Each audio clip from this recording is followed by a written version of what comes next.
Je profite de la présence du directeur de l'Humanité déjà pour qu'il transmette à Pierre Barbancet toute notre amitié et notre soutien, puisque, comme vous l'avez lu dans l'UMA, il a été emprisonné par 2 fois par la police égyptienne dans le cours de son travail. Or, Pierre Barbancet est venu à plusieurs reprises à notre invitation à Dijon et nous avons gardé de très bonnes relations avec lui. Nous lui souhaitons beaucoup de courage et qu'il continue son travail au sein de l'Humanité pour nous informer sur ce qui se passe dans ce pays, aussi bien du côté des forces anti-Moubarak que pro-Moubarak, puisque Pierre a toujours été journaliste honnête.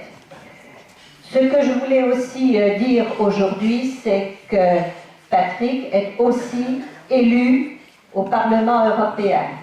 Et à ce titre, il a en charge, et aussi dans le cadre du mouvement de libération qui est en train de soulever les peuples, toute la question du Proche-Orient et notamment de la Palestine.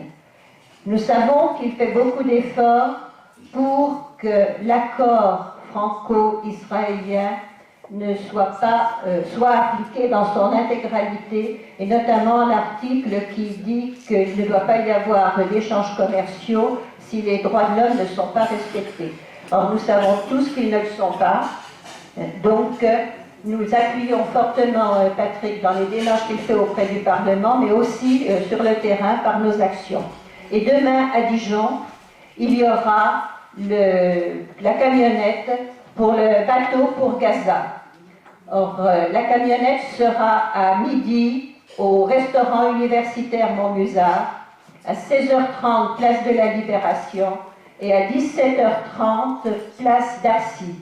À 20h30, je crois, il y aura un film de projeté à la mairie annexe d'Égrésy. Je vous invite tous à être présents à l'un de ces moments. C'est très important de manifester notre solidarité avec l'ensemble du peuple palestinien, mais aussi d'agir pour lever le blocus à Gaza. Depuis 2007, les Gazaouis manquent de tout. Les quelques ouvertures qui ont eu lieu cet été sont très nettement insuffisantes pour pouvoir vivre. Donc le peuple gazaoui a besoin de liberté. Après ce qui s'est passé au mois de mai 2010 contre la flottille de la liberté, c'est à nous à manifester activement notre solidarité en participant demain, en faisant savoir autour de nous qu'une flottille se prépare pour partir au mois de mai à Gaza.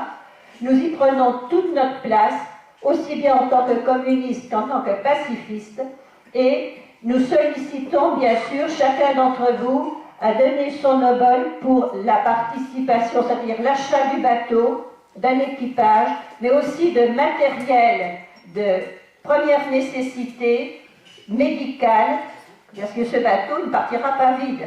Il partira avec des personnalités, mais il partira aussi avec du matériel. Et pour cela, nous avons besoin que chacun participe financièrement et personnellement à cette action. Merci. Merci François d'avoir donné tous ces éléments-là.